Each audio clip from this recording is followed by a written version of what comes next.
یہ بتانے کے لیے ہمیں زیادہ پتا ہے، یہ بیوقوف ہم نے ویسے ہی بلا لیا بٹھا کے. یہ حد سے بڑی ہوئی جاہ ہے، اس کو کہتے ہیں حب جاہ. اس کو کیا کہتے ہیں؟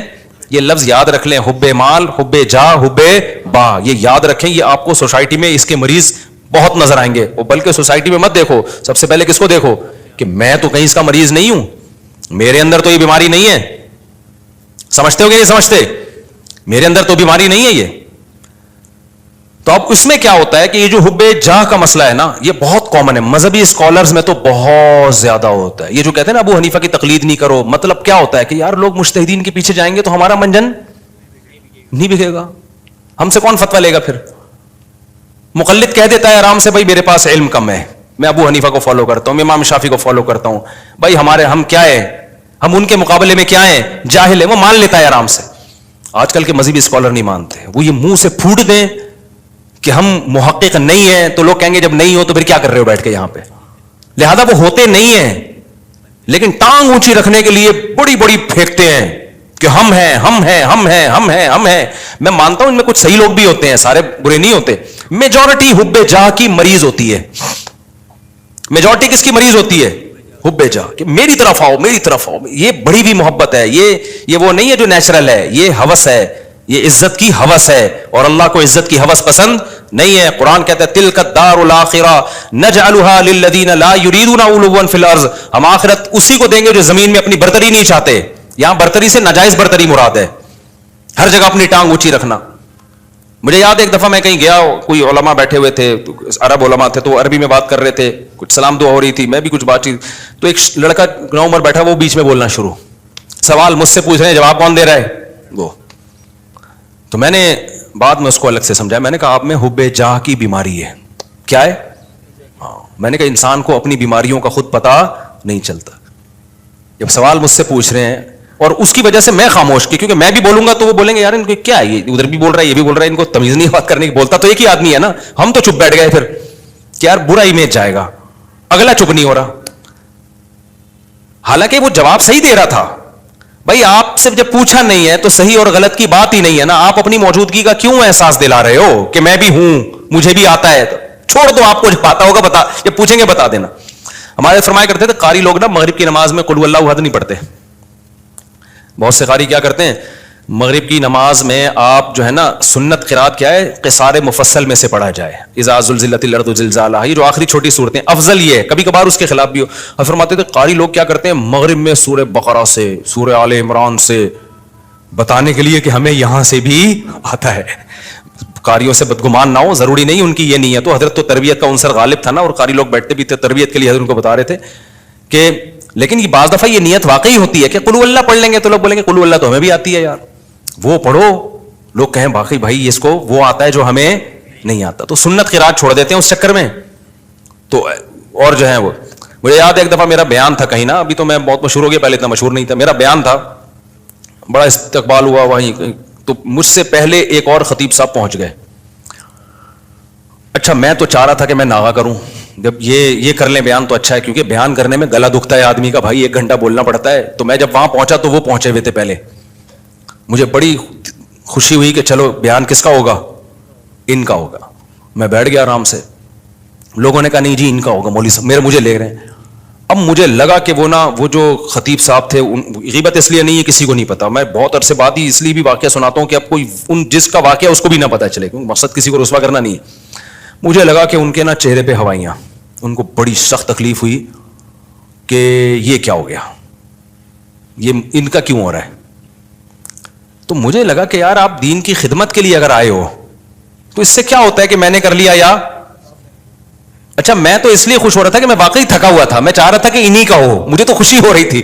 میں نے وہاں لوگوں سے کہا، میں نے کہا بھائی میں نہیں کروں گا بیان، یہ ان کا بیان میں بیٹھ کے سنوں گا. مجھے بہت بول بول کے اس زمانے میں بہت زیادہ بیانات ہوتے تھے، اور یہ اسپیکر کے اتنے اچھے سسٹم بھی نہیں، طبیعت سے غلط پھاڑنا پڑتا تھا. لیکن مجھے پھر اپنے شیخ کی یہ بات یاد آئی کہ یہ کوشش کرنا کہ ہر جگہ میری بات چلے، ہر جگہ میرا بیان لوگ سنیں، حالانکہ آپ کو پتا ہے کہ فلاں آپ سے اچھی بات کر سکتا ہے لیکن نہیں، اس کو کٹا کے خود. یہ کیا ہے؟ اٹ از کالڈ حب جاہ. یہ عمل کیا کہلاتا ہے؟ حب جاہ.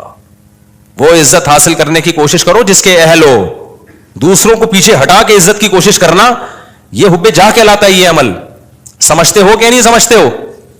تو ہر جگہ ہے, یونیورسٹیوں میں بھی ہے, کالجز میں بھی ہے, سائنسدانوں میں بھی ہے. سائنسدانوں میں بہت ہے, ایجاد کوئی اور کرتا ہے, سارے سائنسدانوں میں نہیں ہوتا, لیکن یہ کامن بیماری ہے, یہ بڑے سے بڑے طبقے سے لے کے چھوٹے سے چھوٹے طبقے میں سب میں ہوتی ہے بیماری, کہ جو ہے وہ لوگ چاہتے ہیں کہ بھئی وہ کیا ہو.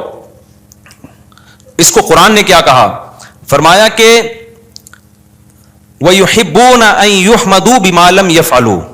اہل کتاب کے جو علماء تھے نا, جو ایمان نہیں لاتے تھے اور حب جاہ کے مریض تھے, قرآن نے کہا ان کے اندر یہ مرض ہے کہ یہ چاہتے ہیں کہ جو کام انہوں نے نہیں کیا اس پہ بھی ان کی تعریف ہو. کام کوئی اور کر رہا ہے, تعریفیں کس کی ہوں, ان کی ہوں. یہ عمل کیا کہلاتا ہے, حب, یاد کر لو نا یار, کچھ تصوف کی اصطلاحات ہے, حب جاہ کہلاتا ہے. اصطلاحات یاد کرنے کا فائدہ ہوتا ہے جب چیز نظر آئے گی آپ بولے گے وہی ہے بھائی, یہ ٹھڑک ٹھیک ہے, یہ ٹھڑک ہے, یہ حب مال ہے اور یہ حب جائے. تو ان تین چیزوں سے اپنے آپ کو بچا لینا, اس کو قرآن نے کہا ہے وَجَاءَ رَبَّهُ بِقَلْبٍ سَلِيمٍ, جو قیامت کے دن اللہ کے پاس آئے گا صاف دل کے ساتھ, اس کے لیے جنت ہے. صاف دل کا کیا مطلب, حب جاہ سے بھی پاک ہو, حب مال سے بھی پاک ہو اور حب باہ سے بھی پاک ہو. اور بھی شعبے ہیں لیکن وہ اتنے امپورٹنٹ نہیں, جیسے کھانے کی ہوس, یہ بھی دنیا کی محبت ہے, ہر وقت دل کرتا ہے کچھ کھاتا رہوں میں بیٹھ کے, ہاتھ ہی نہیں رکتا کم وقت کا, یہ بھی دنیا کی محبت ہے. لیکن یہ بیماری بہت زیادہ نہیں ہے, اور جب مرنے لگتا ہے تو چھوڑ دیتا ہے, ڈاکٹر خود ہی چھڑوا دیتے ہیں, بس کر مر جائے گا دماغے سے پھٹ پھٹا کے.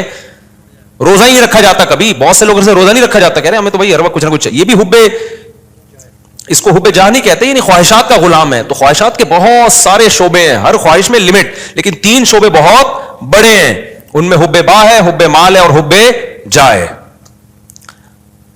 تو یہ جو تین شعبے ہیں نا بڑے خطر. اور یہ اچھا, اب اس میں کیا ہے, سب سے گھٹیا کون سا سی محبت ہے. دیکھو کچھ بیماریاں, یہ تینوں بیماریاں تو سمجھ میں تھوڑی تھوڑی آگے, میں کبھی اور وقت میں انشاءاللہ, یہ بہت اہم ٹاپک ہے, اس کو کسی اور وقت میں بہت ڈیٹیل سے میں انشاءاللہ اس کو ایکسپلین کروں گا. ابھی اس کو سمجھو. یہ پہلی بات تو یہ صاحب, یہ تینوں کیا ہیں, بیماریاں ہیں. یہ تینوں کیا ہیں, یہ نارمل ہونے کی علامت نہیں, یہ تینوں ٹھڑک ہیں, اور یہ انسان کا سکون سب سے پہلے کیا کرتی ہیں, برباد. جن میں یہ تین بیماریاں آ گئی نا, اب حب جاہ آ گئی نا, وہ اسی میں لگا رہے گا, میری ٹانگ سب سے اونچی. اور ظاہر ہے نہیں ایسا ہوتا بھائی, آپ کی ساری تمنائیں, پھر ذرا ذرا سی بات پہ غصہ کرتا ہے, تکبر میں جاتا ہے, اوٹ پٹانگ حرکتیں شروع کر دیتا ہے. اب جس میں تکبر ہے, ہر وقت اونچا بننے کا شوق ہے, بیگم نے کوئی بات اس کو کہہ دی کہ تمہارے اندر یہ عیب ہے. میں نے دیکھا ایسے لوگ, بیگم صحیح کہہ رہی ہوتی ہے, ان کو اس پہ کہ میری انسلٹ کیا ہو گئی, میری یہ کون ہوتی ہے, عورت کون ہوتی ہے مجھے بولنے والی. یار تیرے اندر اگر یہ عیب ہے, تیری بیوی نے بتا دیا تو بول, میں اس پہ کیا کروں گا, غور کروں گا. اچھی بات ہے یار, نہیں بیگم نے کیوں بول دیا. اور عورتوں میں بھی ہوتا ہے یہ, صحیح خراب, واقعی اس میں خرابی ہے, میاں نے بول دیا کہ بھائی یہ آپ کے اندر خرابی ہے, تو تھوڑا سا غور کر لو, ہو سکتا ہے صحیح کہہ رہا ہوں. نہیں جی, میرے اندر تو کوئی خرابی ہو ہی نہیں سکتی. ہمارے گارڈ نے مجھے بتایا کہ آپ کی قرات میں غلطی ہے.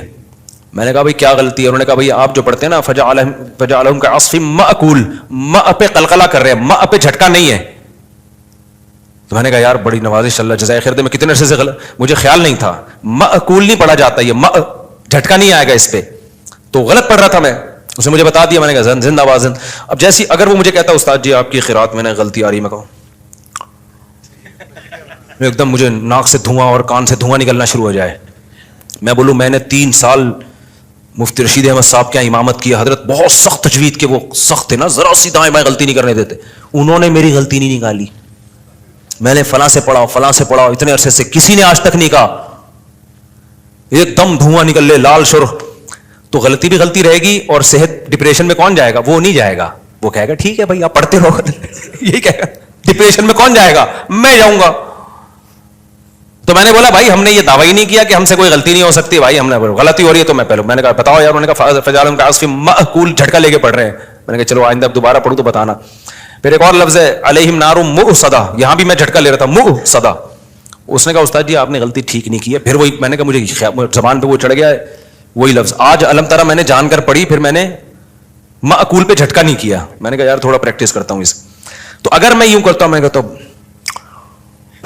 ایسے, میں نے دیکھا حب جاہ کے مریضوں کو نا ایک دم دھواں نکلنا شروع ہو جاتا ہے. جب آپ ان کو غلطی بتاؤ نا, ایک دم نیلے پیلے, ایک دم ناک ایسی پھول جاتی ہے ان کی.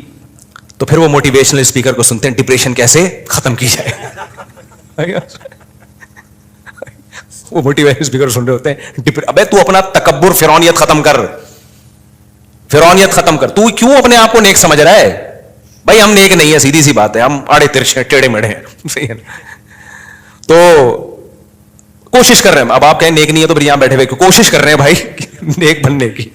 یہ نہیں کہہ رہا کہ میں برے ہیں ہم، میں تو یہ کہہ رہا ہوں ہم یہ دعویٰ نہیں کر رہے کہ ہم کیا ہیں، نیک ہیں.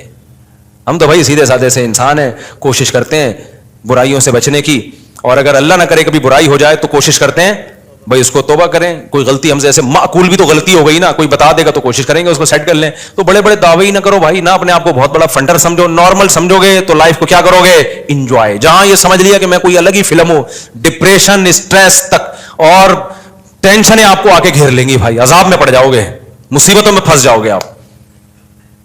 نہ پھونپھا بناؤ اپنی. ہاں جتنا اللہ نے مرتبہ دیا ہے وہ ٹھیک ہے، جتنا اللہ نے دیا. ہر آدمی کا ایک اسٹیٹس ہوتا ہے، وہ نیچرل ہے، اس سے آگے نکلنے کی کوشش. یہ اسٹیٹس تو اللہ نے کسی کو دیا ہی نہیں ہے کہ تم سے غلطی نہیں ہو سکتی، یہ تو ناممکن ہے. یہ کیوں سمجھ رہے ہو اپنے آپ کو؟ سمجھتے ہو کہ نہیں سمجھتے؟ تو اب ان جو تینوں بیماریاں، پہلے تو یہ اپنا عقیدہ بنا لو کہ یہ تین دل کی بیماریاں، حب جاہ، حب مال اور حب باہ. اس میں علماء کا جو صوفیہ کرام جو ایک بات کہتے ہیں، کیونکہ تصوف کے موضوعات ہیں یہ، اس میں صوفیہ کرام نے ایک بڑی خاندانی، ہمارے حضرت بھی فرمایا کرتے تھے کہ ان میں سب سے مشکل علاج حب جاہ کا ہے. مال کی محبت، باہ کی محبت، اس کا علاج آسان ہے. ٹھرکی ہوتا ہے نا عورت کے، تھوڑے دن دور رکھو، اللہ اللہ کرواؤ، ٹھیک ہو جاتا ہے. شادی کرنے سے بھی بہت فرق پڑ جاتا ہے. یعنی حب باہ کا آسان ہے. اس سے زیادہ مشکل علاج کس کا ہے؟ حب مال کا. سب سے مشکل علاج کس کا ہے؟ حب جاہ. یہ جو ٹانگ اونچی رکھنے کا شوق ہے نا کہ ہر جگہ میں، یہ میں سب سے مشکل سے نکلتی ہے انسان کی، اور اللہ کو سب سے نفرت اس میں سے ہے.